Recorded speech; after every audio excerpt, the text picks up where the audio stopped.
Thank you for joining us for the 2022 program series, Living Well Wednesday.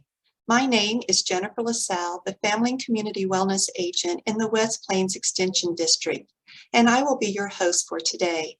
Our Living Well Wednesday is a virtual learning series hosted by K-State Research and Extension, family and consumer science professionals from across the state of Kansas. Many of our topics will touch on a wide variety of essential skills that empower you and your family to live, work, and thrive. Before we get started, I just want to go over a few housekeeping rules. Please be respectful and open of others throughout the presentation. Feel free to type your questions in the Q&A box and comments into the chat box. The Q&A box does have a feature where you can ask anonymously if you are more comfortable with that. Our monitor, Agent Leah Robinson, will make sure to go over the questions at the end of the presentation. Today's session will be recorded and posted to our Living Well Wednesday webpage, along with additional resources. You will be able to find all future and past programs on our website as well.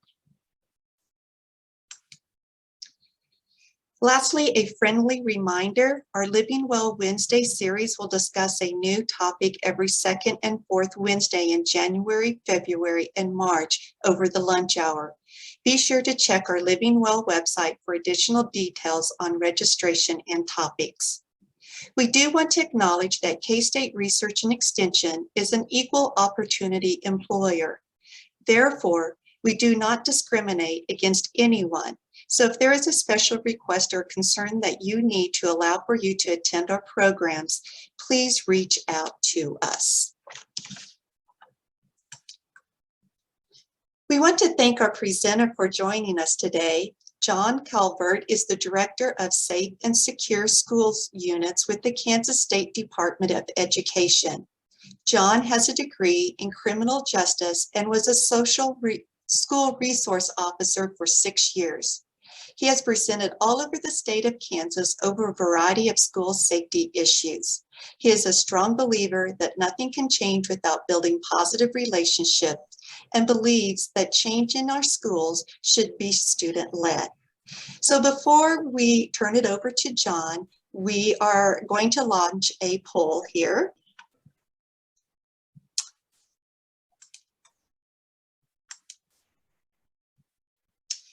So we'll give you a few seconds to fill out this poll.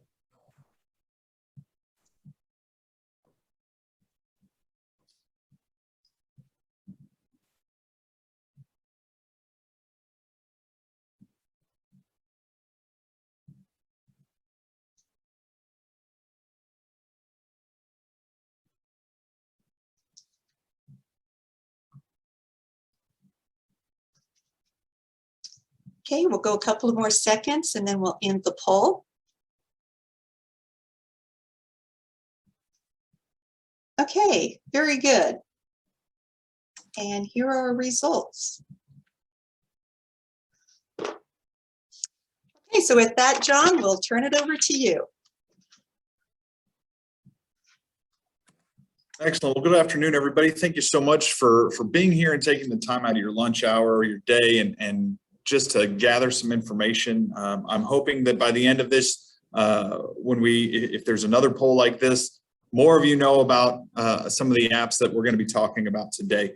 If we can go to the next slide. Like Jennifer said, my name is John Calvert. I'm currently the Director of the Safe and Secure Schools Unit here at the Kansas State Department of Education. And what I want you to gather most about this is that I was in the schools for 6 years as an SRO, and so I can wear the school hat, but more importantly, I have a family that are going through a lot of the same things that you guys are going through. I have a 10-year-old daughter that I'll talk about a lot today, who wants a phone and wants social media and doesn't understand why, as a 10-year-old, I'm not giving her access to that kind of stuff, but her friends are. I have a 7-year-old son who's in 2nd grade who wants to play on his iPad and download apps and games on his iPad all day long.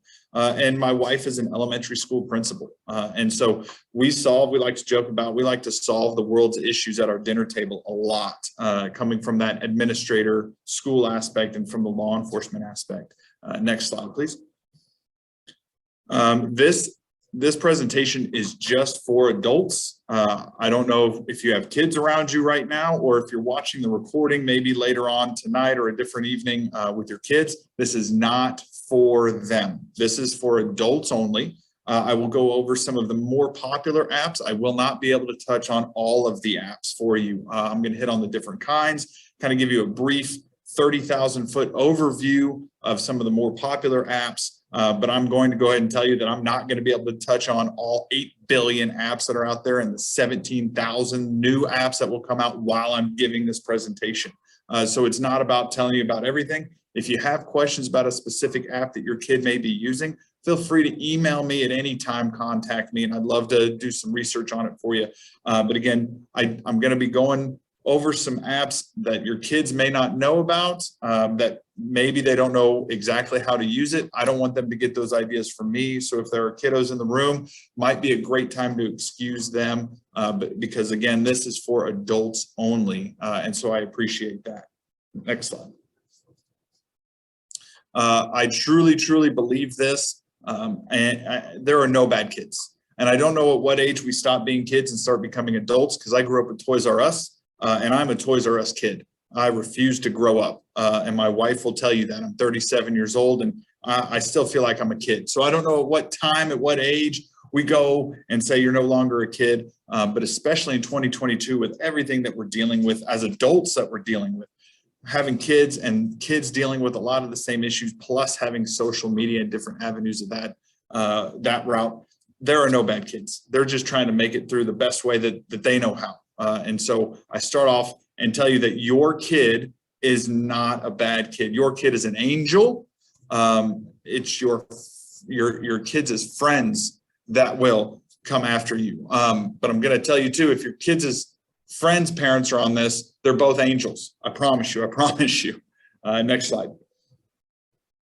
Hormones are the devil. When I was an SRO, if I was having a bad day, I'd go to the elementary school. I'd get my high five, my one-arm hugs, kids just loving on you. I loved it. It was awesome. If I was having a good day, I'd go joke around and be sarcastic in the high school and toss jokes back and forth and talk to our high school kids. And that was a lot of fun. I stayed far away from the middle school because you throw a joke out to a 14, 13-year-old kid and they're laughing. And 10 seconds later, they're crying.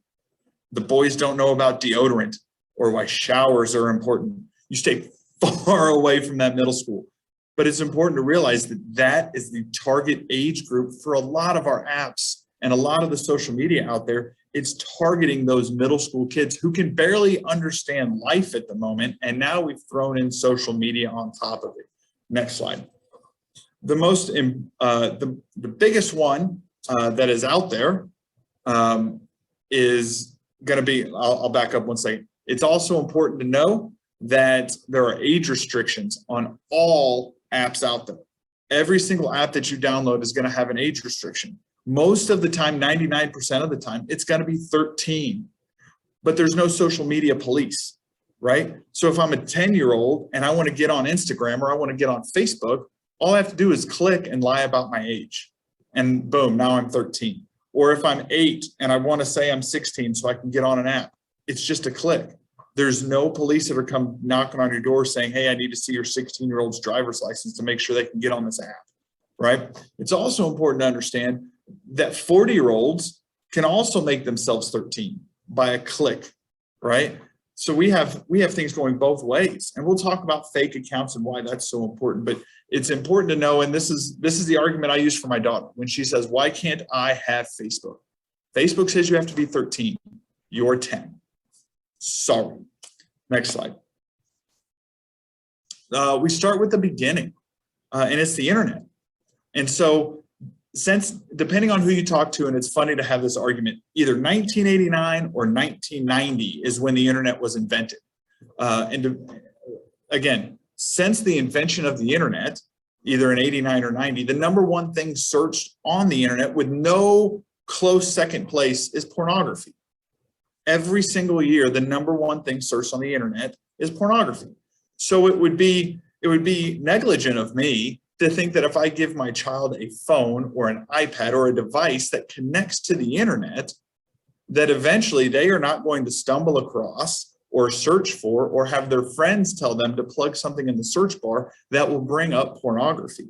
And so one of the things that I've taken, that I use in my own life as a father, is when I'm ready to talk to my daughter, to talk to my son about what sex is not, what love is, what pornography is, and get in depth into that, that's when I'll be able to give them a phone. That's when I'm going to allow them to connect to the internet.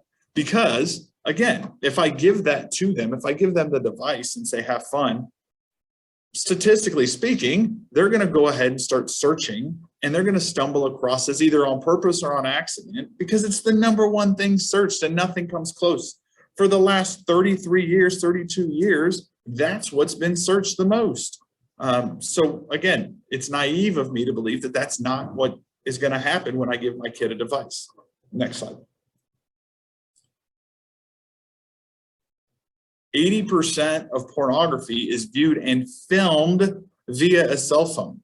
And this is the stat that sickens me to my core as a dad, is that on average, their first pornographic experience is going to be between 8 and 11.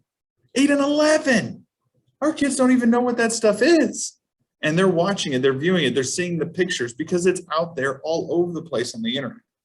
And we're just giving them the phone, we're giving them the iPad, and we're using that as a babysitter. Again, 68% of those are male, 32% are female. So it's happening across the board here in this country. Next slide. The most popular one, the first one ever invented, was Facebook. And I remember it in 2004. It was awesome. I had to enter in my washburn.edu email address, and I got a Facebook account. It was called The Facebook. If you're old like me, you had to get on your actual laptop or your computer and type in www.thefacebook.com. And their tagline, look, invite them all. Who cares? Just invite everybody. Be friends with everybody. And Facebook was really awesome until about 2006, 2007, when I got a friend request from my mom. This stopped being cool. My mom is watching what I'm doing. My mom still posts on my Facebook and writes on my pictures and comments on things. I'm like, Mom, it's not cool. What are you doing? But we're going to invite them all. And it's important for us as adults to realize and understand that our kids get a lot of their self-value, their worth, who they are as people, by how many friends they have, how many followers they have, how many likes, comments, shares, hearts, whatever it may be, whatever kind of interactions they have. That's where they get who they are as a person. So it's not about, oh, I have 200 friends, but I know all 200 of them. It's about, hey, when people look at my friends list, it shows that I have 3,982 friends. I'm awesome. I'm popular. You know, kids will actually make fake accounts on social media sites to do nothing else other than to follow their real account, to like or share or comment on their real account to get their numbers up. Because again, they don't care if it's them commenting on it. All they care about is that when I, from the outside, look in on that account, it looks like they have 3,982 friends and they're getting a lot of likes, comments, and shares, a lot of their self-worth. So they're inviting people and friending people and following people who they don't even know, because it's not about knowing people, it's about getting your status up. And again, a lot of that self-worth comes from that number, unfortunately. Next slide. Instagram is hugely popular. If you show your kids this image, they're going to go, that's Instagram, period. And again, when things are popular, if I know if my target is to go after children, I'm going to go to where the children are. And if the kids are going to be on Instagram, then I, as the bad person, I'm going to go to Instagram. This is known to expose our kids to a lot of sexual content, a lot of inappropriate content and images that maybe a 12, 13-year-old shouldn't be seeing. There's not a specific Instagram where I can say, hey, I'm 13, just show me 13, 14-year-old stuff. If I get on at 13, I get access to everything. I can see what 25-year-olds are posting, what 18-year-olds are posting, and it's a lot of inappropriate stuff. But again, because it's popular, these are where what I call the predators or the bad people who are going to perpetrate on our kids and mold our kids. This is where they're going to go. This is where they're going to flock because Instagram is popular. Next slide. There is dating sites all over the web.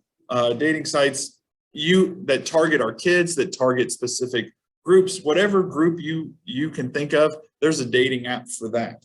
The main thing that I want you to know about dating apps is, one, dating when I was in high school is not dating anymore. That's talking.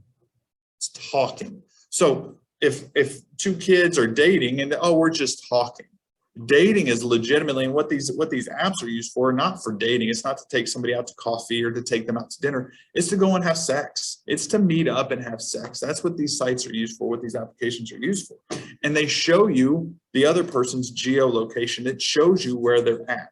You can actually even narrow your search and say, hey, I want to search between 25 miles from me, put a 5-mile circle around me, put a mile around me. I want to know where these people are because I want them to be close to me, because it's about meeting up and having sex. It's about that location. And so often they'll open a separate chat, they'll start talking to each other, and I can see where that person is. So if you say, oh, I'm at work, or I'm at school, or I'm at home, I know roughly where that is, especially if I can enlarge that map and pinpoint exactly where you're at. So you have people like Meet Me, or apps like Meet Me, where again, it's based on that location. They're encouraged to meet in person, to hook up and have sex. Grindr is a dating app specifically for our LGBTQ community. So if you are part of that community, that is where you're going to go. Next slide, please. Scout, it was done correctly. Hey, if you're under 17, you don't get to share photos. But again, there's no social media police. There's no Scout police that's going to make me take a picture of my driver's license to show you that I'm 17. So if I'm 14, I can say that I'm 17 or 18. If I'm 40, I can say that I'm 17 or 18.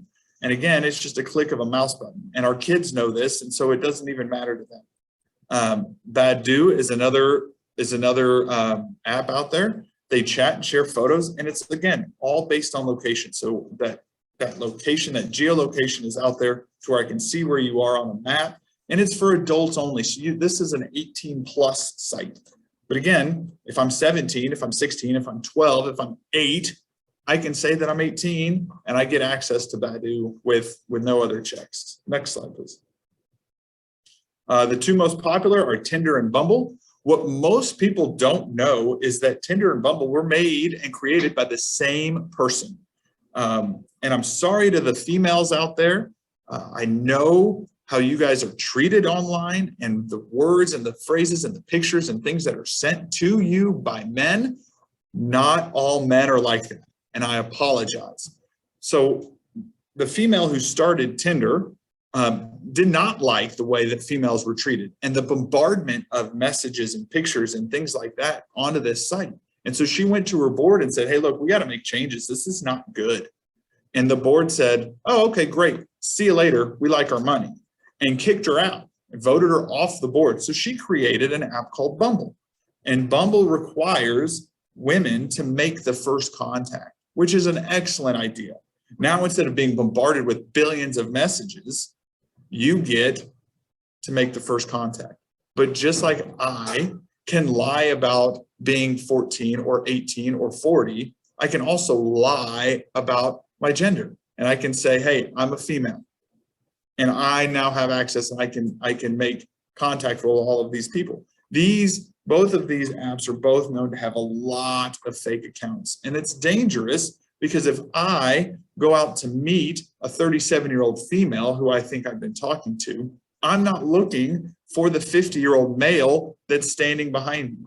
And our kids, to put that in perspective, if I'm going out as a kid to look for a 16-year-old female because I'm a 16-year-old male, or I'm a 16-year-old female going out to meet a 16-year-old male, I'm not looking at the 30, 40-year-old male who's 10 feet behind me because I already have a picture of who I'm looking for, but it's a fake account. So it puts our kids in a lot of sticky situations where they're going to be put in danger because, again, these accounts and these apps are not made to go on dates and go get coffee. They're made to hook up. Next slide, please. I love IMVU strictly because they don't know what to call themselves. They don't really know what their name is. It's either instant messaging in virtual universe or in my virtual universe. And so that's always funny when the app itself doesn't know what the title is. This is where you just get to make an avatar and walk around a fake world. You get to interact with other avatars. So again, you have no clue what these people look like.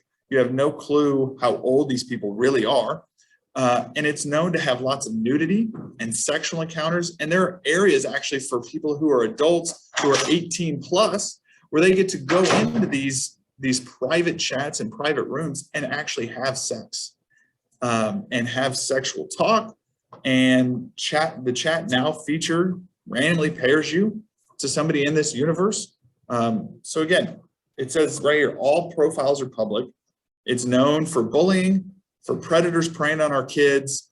And I'll talk about this a little more later, but anything that has a chat option is going to put our kids at risk. Because again, it's not about, oh, I'm safe or not safe. It's, hey, follow me on Twitter, follow me, friend me on Facebook and Instagram and all my other sites so that my numbers go up. Hey, give me your phone number, send me a picture of you so I know what you really look like, so I know who I'm really talking to. It puts our kids in those dangerous situations that they don't necessarily even realize it's dangerous until it's too late. Next slide, please. Whisper and Ask FM. I tell kids, I tell adults all the time, if you have to do something anonymously on social media, you shouldn't do it. If you can't put your name and your image with what you're saying, you probably shouldn't do it. Whisper is one of those where I get to talk about, my secrets, things that are going on that I might not want anybody else to know about. And it shows people my location so that we can meet up in person. And again, it's not to meet up to be friends, it's to meet up and have sex. But what happens is that a lot of time they use that for blackmail, right? Oh, your parents don't even know how to treat you. You would be so much better if you would just come live with me. Why don't you send me a photo? Oh, Oh, I'll friend you on Facebook and I'll friend you on Instagram and I'll friend you on Snapchat. And now all of a sudden you have all these followers. Oh, but remember this picture you sent me a long time ago? I'm going to go ahead and put that out there to the masses on all of your social media accounts if you don't XYZ. Ask FM does a lot of the same things. And it was funny when I was researching Ask FM, they had a video on their site and it was something like this. I feel so good about myself when I go on Ask FM because people say nice things like, oh man, John did a really great job presenting today. And he really looks good in green. And man, he just did a great job. And I'm so proud that I know John. Yeah, because that's what our kids are going to do when they're anonymous online, right? No, it's being linked to huge sexual content, cyberbullying all over the place. Man, did you see how bald John was? The light reflecting off of his bald spot made it to where I couldn't even concentrate on his presentation. He's such an idiot. But they're not going to highlight that on their website when you go download the app. They're going to talk about how awesome it is. But again, you get to ask these anonymous questions and people anonymously respond back to you. It's known for a lot of cyberbullying and it's known for a lot of sexual content, and you're anonymous, so you feel safe and our kids feel safe. Next slide, please. TikTok. Oh yeah, that's a biggie now. It is the #1 most dangerous app out there, has been for probably the last 2 or 3 years. Part of the reason is because it's the #1 most downloaded app since 2019. And again, if I'm going to be a predator, if I'm going to prey on our kids and perp on our kids, I'm going to go to where the kids are. Well, the kids are all on TikTok.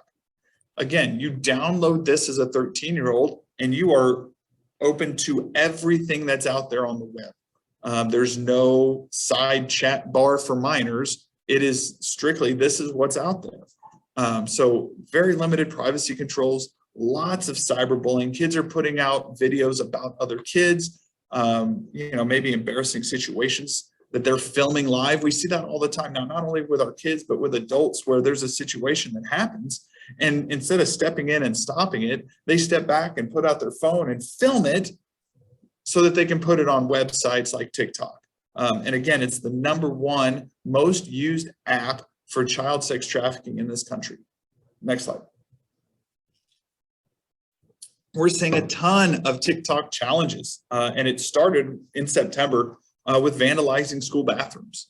And we saw kids all over the country and school districts reaching out to us here in Kansas saying, hey, how do I stop this? We went into the bathroom and the soap dispensers were all ripped off the wall. The doors to our stalls were all removed and dented and jumped on and stepped on. What are we doing? And it was because kids were filming it and putting it out on TikTok because it was a TikTok challenge. So this then started getting passed around the internet where, hey, here's the list of everything, right? We saw in October, smack a staff member, where kids were going by and hitting and touching and whatnot a staff member and filming it because it's a TikTok. And their number one defense was, well, TikTok told me to do it. You know, this, once it got around and adults started realizing like this was the challenge, we saw that a lot of these kind of went by the wayside. You know, December was not deck the halls and show your balls. What took its place? December 17th, there's going to be a school shooting in your school. It's Mass School Violence Day. Take a gun to school on December 17th and shoot up your school. And I had to deal with that personally as a father, and I had to deal with that professionally as the school safety guy, working with our KBI and other local law enforcement. I had school districts reaching out to me all over the place. This is what's being sent around TikTok. I had school districts call me, said, we don't even have school on December 17th. And I'm getting parent complaints and fears that the school's going to get shot up. And it all came back to about 7 or 8 different TikTok messages that just got shared around all over the place. So we're always going to be hypersensitive, especially when we start talking about school violence. But this was done nothing but to create fear in our schools, with our parents, and with our kids. But these are the challenges that are going on. Next slide, please. And it's happening here. It happened in Wichita. I talked about a little bit about, you know, the bathroom vandalizing. This happened here in Wichita Public Schools. It happened in Kansas City. This was just an article that I pulled off of my cell phone and was able to screenshot that I could. Again, this isn't something that's happening everywhere else, and it's just it's not affecting Kansas because we're in the Bible Belt or the Heartland or whatever. It's happening here. It's happening all over the place. Next slide, please. Kik and WhatsApp. WhatsApp is a lot more widely used overseas, but both of these are text messaging apps that can be used once you connect to Wi-Fi. And it's a way to get around what we as adults and we as parents know to check.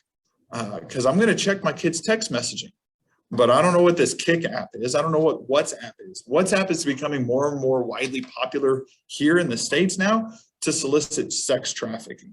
And we'll put out those open pages and the females, and I put them in quotes because you really, I don't think, know if they're actual females or not. There's just pictures who you can subscribe to and pay $2.99 a week or $10 a month or whatever it is. And they'll send you photos and videos and add you to group text where they'll talk any way you want them to talk to you and make you feel good. But that's what WhatsApp is used for most of the time is that kind of stuff here in the States, at least.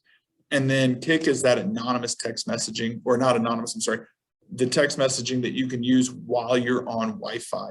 And so again, if I'm doing what I know to do as a parent, I might skip over WhatsApp or TikTok. Go ahead, next slide, please. You have apps that are generational apps. The first and second generation kind of go away and they're replaced by other things. This actually started out as chat roulette.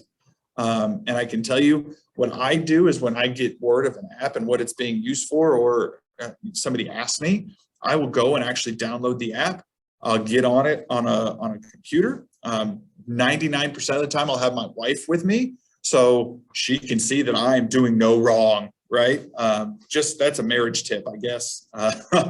But got on chat roulette, and literally what you do is you sit in front of something with a camera, whether it be your phone, a laptop, a computer. You sit there and you click go, and it connects you to some rando person anywhere in the world. You don't have to fill out a username. You don't have to fill out how old you are or your gender. You just say go, and it connects you. I did it 10 times with chat roulette, and 9 times out of the 10, I was connected with someone who was a male who was touching himself and doing things below the waist. And the reason I know that was because the camera wasn't on his face. It was gross. And so there's a get me out of here button, right? So I get into the first one. I'm like, this is going to be weird. Like, I'm talking to my wife, I don't even know what to expect here, but I'm going to go talk to some rando person anywhere in the world. Okay. And then that pops up. And I'm like, oh, get me out, get me out, get me out. And the second time, there it is again. And I'm like, what in the world is going on? Get me out of here. 9 times out of the 10. And the 10th one, I sat there with a dude who I don't think spoke English. And we just kind of looked at each other and went, this is the dumbest thing I've ever done in my entire life. And then he left. And it put me into another one, right? But I immediately closed out of that. So chat roulette closes down and it goes to Omegle. And Omegle kind of goes by the wayside and Ola comes back and Ola takes its place. And all of these apps do the same thing. And now this 4th generation is called chat spam. The problem is that all of a sudden during the pandemic and during the lockdown, Omegle changed their advertising and their slogan. You ain't got nothing better to do. You're in lockdown. What better way to do stuff than talking to strangers? Go ahead, talk to strangers. How fun will that be? And you see here on the screenshot, meet strangers. You can add your interests. You can add your Facebook. But if you have to be 18 or older to access this. Or if you're 13, just have your parents' permission. Oh yeah, because my 13-year-old is going to come ask me permission to get on Omegle. My 13-year-old asked me for permission to do everything, right? Great way to let you meet strangers. And that's just scary. I got on Omegle again with my wife, and about 3 out of the 5 times I was scrolling through again was a male masturbating.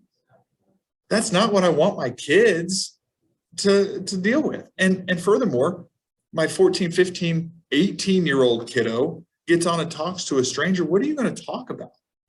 And then are you going to share your other social media with them? I'm telling you that they will. They will share their social media with them because they want the followers. They want the numbers to grow. So now all of a sudden we're giving complete and utter strangers who we have no connection with access to our lives. And it's dangerous. Next slide, please. Calculator and Vaulty, these are 2 apps made to hide things from parents. What you do is with Calculator is it looks and acts just like a normal calculator. If I plug in any math equation, it will do it just like the normal calculator. But if I plug in my passcode, it will take me to a secret folder that will house my text messages, my videos, my pictures, my Snapchats, anything and everything that I don't want my parents to see, it will go into that folder. And the only way we as parents know if our kids have a calculator or not is if there are 2 calculator apps on the phone. Because one comes with the phone and it can't be deleted. So if they have 2, one of them is the hidden folder. Vaulty works in the very same way. It's a hidden folder. I can put everything in there. I plug in my passcode, it lets me in. If I'm the parent and I want to check what my kid's doing, and so I try and get into their Vaulty and I plug in a passcode that might not work, it will take a picture of me and send it to the email that's linked on the Vaulty account. I open that as the user and it says, hey, this person tried to access your account. Boom. And oh my goodness, there's my mom, there's my dad. Would you like to remote access your account? Yes.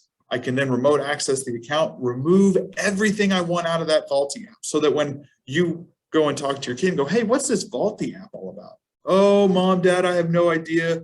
I downloaded it. I don't ever use it. Here, watch. See, there's nothing in here. When in all actuality, it gave me a heads up and I was able to move things to either a different location or delete it completely so that I wouldn't get in trouble. Next slide, please. Snapchat is the devil. It is the devil. As an SRO, as law enforcement, it is the devil because it has our children believing that whatever picture they take and send can and will be deleted in 10 seconds. And I've traveled the country, I've traveled the state, I talk to our youth and I say, what kind of picture do we want to take that deletes itself after 10 seconds? And they all get real quiet. And it's like, shh, don't tell him. He won't know. I say, is it nudes? And they go, oh, he broke the code. He knows. And it's like, what other kind of pictures are we wanting to take that's going to delete themselves in 10 seconds? The problem is that it never deletes. It deletes from our view, but it saves to the hard drive of the phone. And so I, as law enforcement, when I start investigating this, I take the phone, I get a search warrant for it. I send it to the KBI. The KBI plugs it into their big old fancy computer, downloads everything that's ever been done on that phone, every website, every text message, every photo, video, Snapchat, whatever it may be. Then they send it back to me, and I'm able to sit there and view everything that's ever been done. So all the pictures, the nude images, the inappropriate content that our kids are either sending or viewing, I get to see. The issue is that our state law hasn't necessarily caught up to what our kids are doing. And state law says that if our kids ask for a nude image, if they receive a nude image, or they send a nude image, and they're under the age of 18, each one of those are felony charges that come with and can have you serve a year or more in prison, pay fines, and because of the nature of the offense, you could be a registered sex offender until you're about 26 and a half, which if I'm 14, 15, I have to put that on job applications. I have to put that on college applications. It's very serious stuff that our kids are not understanding what's going on. It's dangerous. It shows your geolocation, and I'll show you that here in one of the next slides, so that kids know exactly where you are. And when you're talking to people, there you are. But again, I talk to parents while I'm investigating these things, and the question gets asked, well, when do I get my kid's phone back? And I tell you that parents are really, really upset when I tell them, well, your kid's phone contains child pornography on it by law because they're under the age of 18. And if there's nude images of children under the age of 18, it's child pornography. So I legally cannot give this back to you. It goes into evidence once the trial is completed or charges or whatever's done with that, and the case is over. It then goes and gets destroyed, because if the county attorney, the district attorney, hands it back to you, she's now given you a device with child pornography on it. It's on the hard drive, so it's got to be destroyed. So that $12, $13, $2,000 phone that you bought, you don't get back anymore. And that's frustrating. It's frustrating to me as a parent. It's it angered a lot of people. But I tell people, like, the problem is that you go and trade that phone in. Who knows what that person that you gave that phone to, they can go download everything too, probably, but they're not going to do it safely, and they're not going to do it with a search warrant. They're just going to go download it, because if on the off chance they can find photos, especially nude photos, they can go sell those. That's what they're doing with it. And so Snapchat is very, very dangerous, because it's brainwashed our kids to believe that everybody's doing it, right? Oh, Officer John, I might have done it, but everybody's doing it. It's okay. Next slide, please. And this is the geolocation map. And I know it's a little fuzzy, but this is what it looks like, and so I know where all these people are. There's a setting in there that I can go and turn that off, which I would highly recommend. The problem is that anytime the phone updates or the app updates, which we know could be every day, it could be every week, it's just very random when it does. The function is always set to on. So I tell people, unless you're getting on and immediately going to settings and turning and making sure it's off or turning it off, you could be sharing your geolocation and not even know. Next slide, please.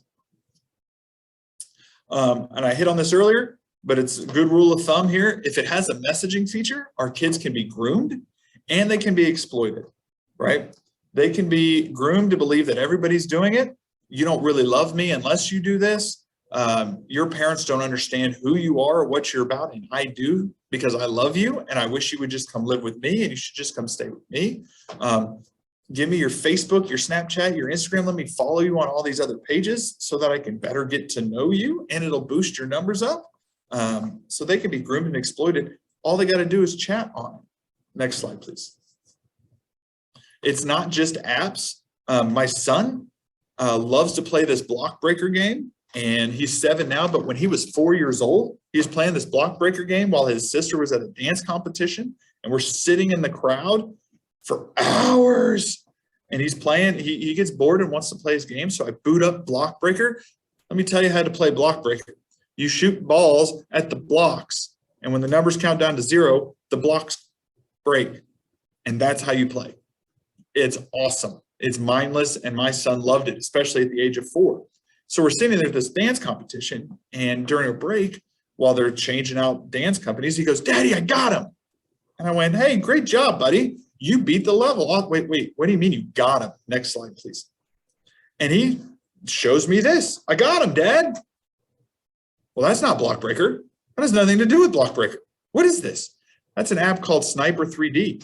And it was an ad that popped up on the computer or on his phone while he was playing. And it was a playable ad where it shows you, hey, find this person.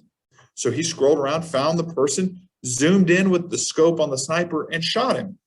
And the bullet goes slow and you see it spinning and you get to see it go in and the blood spurt out everywhere.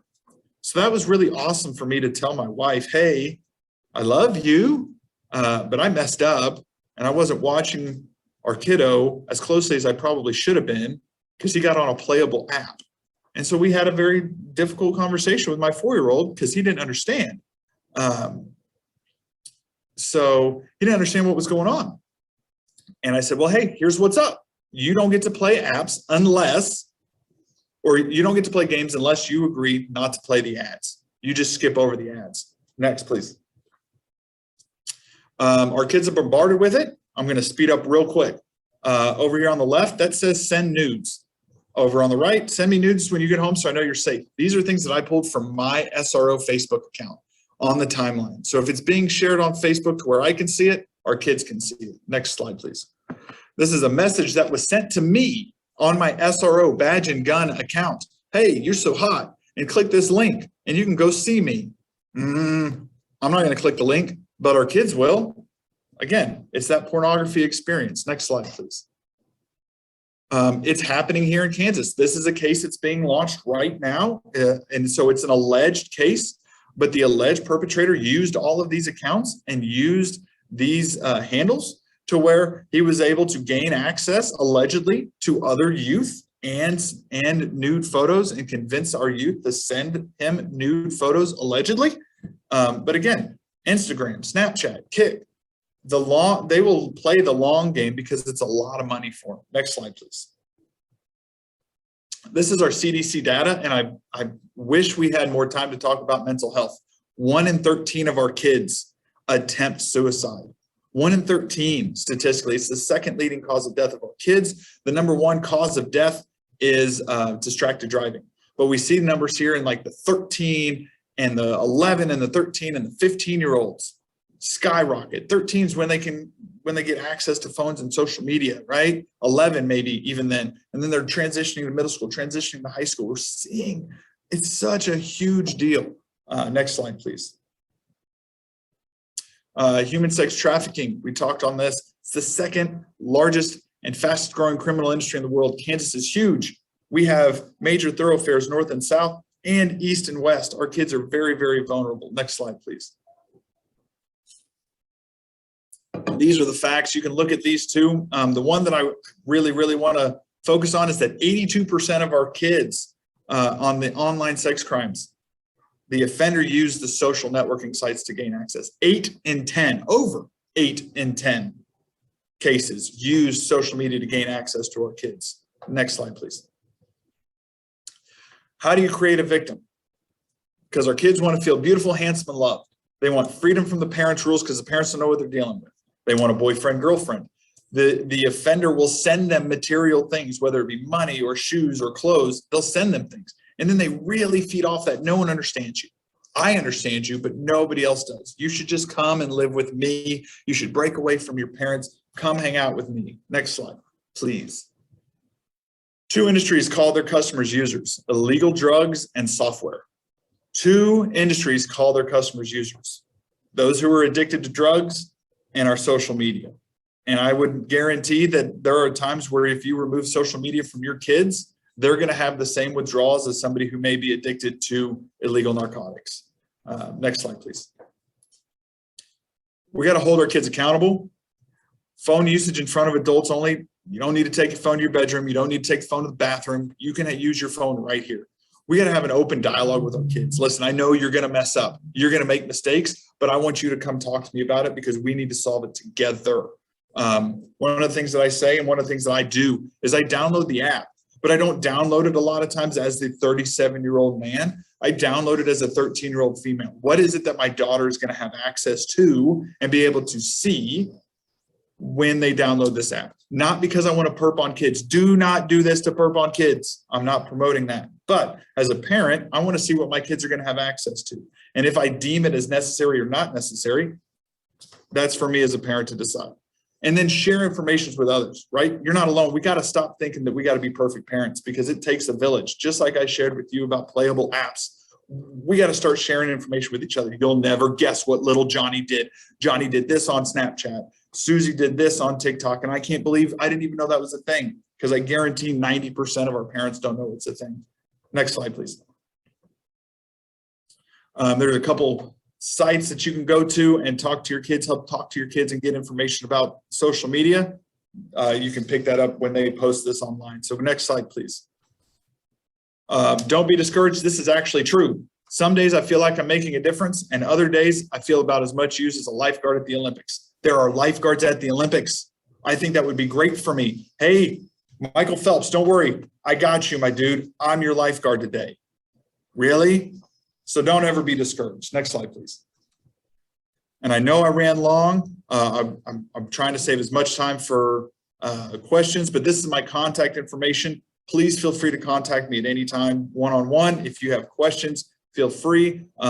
This is my twin, Chris P. Bacon. The kids thought it was hilarious. It's my last yearbook photo as an SRO, and they hashtagged it twinning is winning.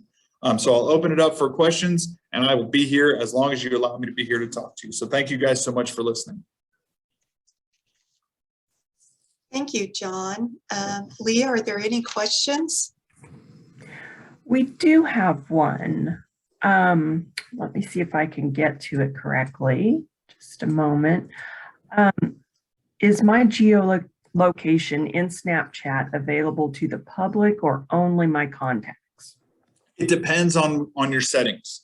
So a lot of times you have to connect with somebody, but there are sometimes where the settings will say, make it available as long as I'm using this app, and it'll be available to everybody.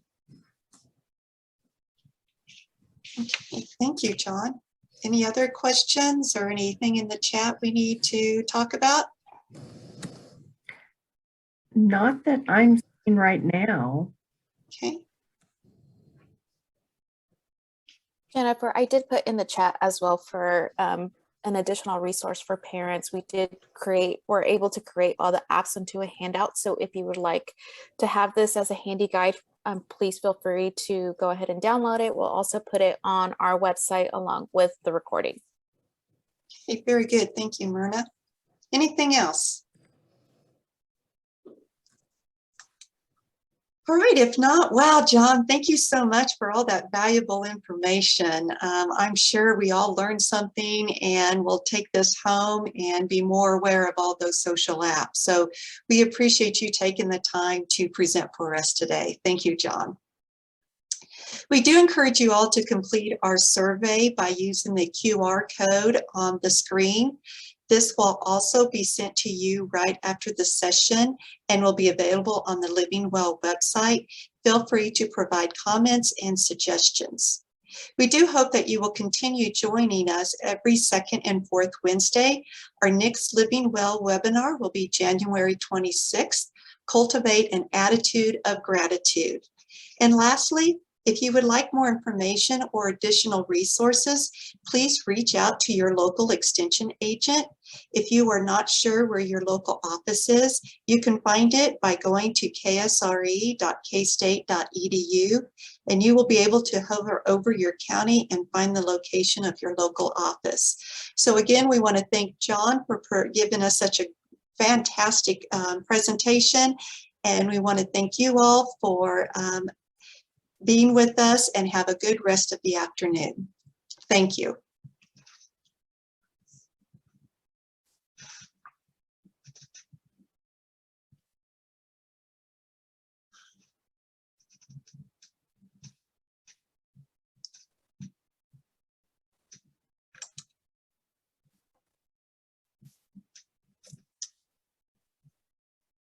All right.